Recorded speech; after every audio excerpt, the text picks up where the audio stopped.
प्यारे दोस्तों, अस्सलाम वालेकुम बनी। इज़राइल में आबिद नाम का शख्स रहता था जो अपनी जवानी का सबसे बड़ा इबादत गुजार था। कहाँ है? बस्ती से अलग एक मकान में अल्लाह ताला की इबादत करता था।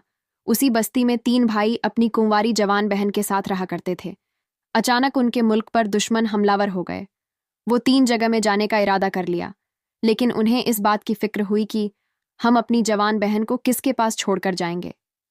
बहुत सोच विचार के बाद उन्हें कोई रास्ता नजर नहीं आया जिसके पास वो अपनी बहन छोड़कर जाते।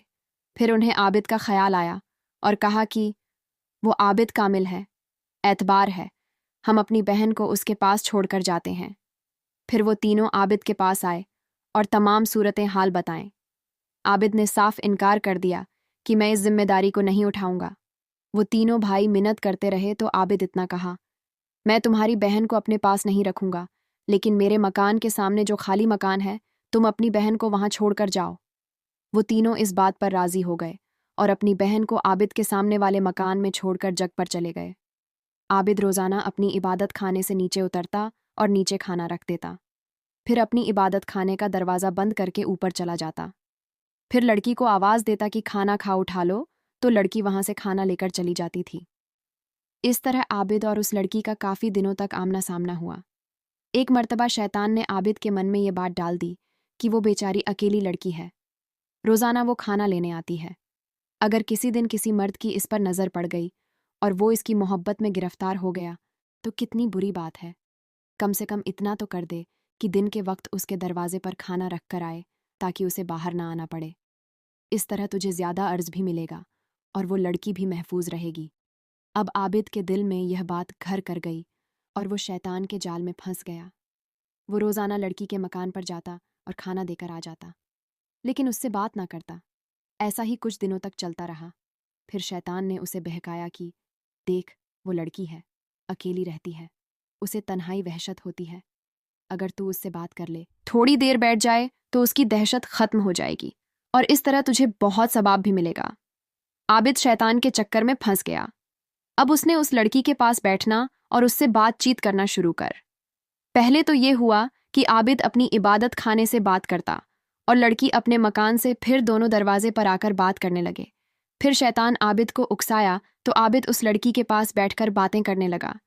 आखिर शैतान ने अब उसे बरगलाना शुरू कर दिया कि यह लड़की कितनी खूबसूरत है, कितनी हसीन है और जमील है। जब उसने जवान लड़की की जवानी पर नज़र डाली तो उसके दिल में गुनाह का इरादा हुआ। फिर एक दिन उसे आबिद ने कुछ ज़्यादा ही नज़दीकी बढ़ा दी और आखिरकार उस लड़की के साथ बलात्कारी कर डाली, जिसके बाद वो लड़की प्रेग्नेंट हो गई और उससे एक खूबसूरत बच्चा पैदा हुआ। फिर शैतान उस आबिद के पास आया और बहकना शुरू कर दिया, देख, तेरी हरकत की वजह से यह सब हुआ है। तेरा ख्याल है जब इसके भाई आएंगे और वो अपनी बहन को इस हालत में देखेंगे तो तब तेरी कितनी बदनामी होगी और वो तेरे साथ क्या क्या करेंगे। इसलिए तेरी बेहतरीन इसी में है कि तू इस बच्चे को मार डाल ताकि उन्हें इसके बारे में कानो कान खबर ना हो और तू बदनामी से बच सके। चुनांचे उसे आबिद ने उस बच्चे को दबाकर मार डाला और एक जगह दफन कर दिया।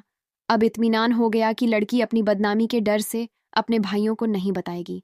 लेकिन शैतान फिर आबिद के पास आया और कहा, ए जलील इंसान, क्या तुझे गुमान कर लिया है? लड़की अपने भाइयों को कुछ ना बताएगी। यह तेरी भूल है। ये ज़रूर तेरी हरकतों के बारे में अपने भाइयों को बता देगी और तुझे बेइज्जती और बदनामी का सामना करना पड़ेगा। तेरी खैर इसी में है कि तू इस लड़की को भी मारकर दफन कर दे ताकि मामला ही खत्म हो जाए। आबिद ने शैतान की बात पर उस लड़की को मारकर बच्चे के साथ ही दफन कर दिया और आबिद दोबारा इबादत में लग गया। वक्त गुजरता रहा। जब उस लड़की के भाई जग से वापस आए तो उन्होंने उस मकान में अपनी बहन को ना पाकर उस आबिद से पूछा, तो आबिद नर्मदा से कहने लगा, तुम्हारे जाने के बाद तुम्हारी बहन का इंतकाल हो गया था, मैंने उसे दफन कर दिया है, ये उसकी कब्र है। ये कहकर आबिद रोने लगा और उसके भाई अपनी बहन की कब्र के पास बैठकर फूट फूट कर रोने लगे। काफ़ी दिनों तक वो अपनी बहन की कब्र के पास उस मकान में रहे, फिर अपने घर लौट गए और उन्हें उस आबिद की बातों पर यकीन आ गया।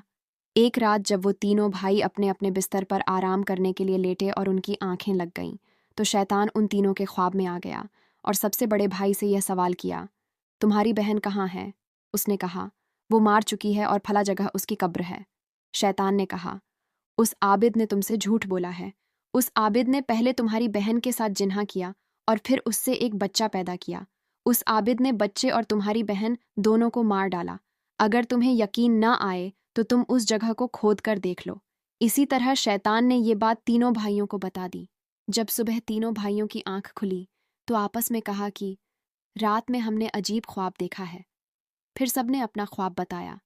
बड़ा भाई कहने लगा, ये झूठा ख्वाब है, इसकी कोई हकीकत नहीं है।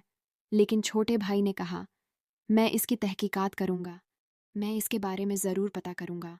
और फिर वो तीनों भाई उसे कब्र के पास पहुंच गए और उसे जगह को खुदा तो उसमें से एक बच्चे के साथ उनकी बहन की हड्डियां मिलीं।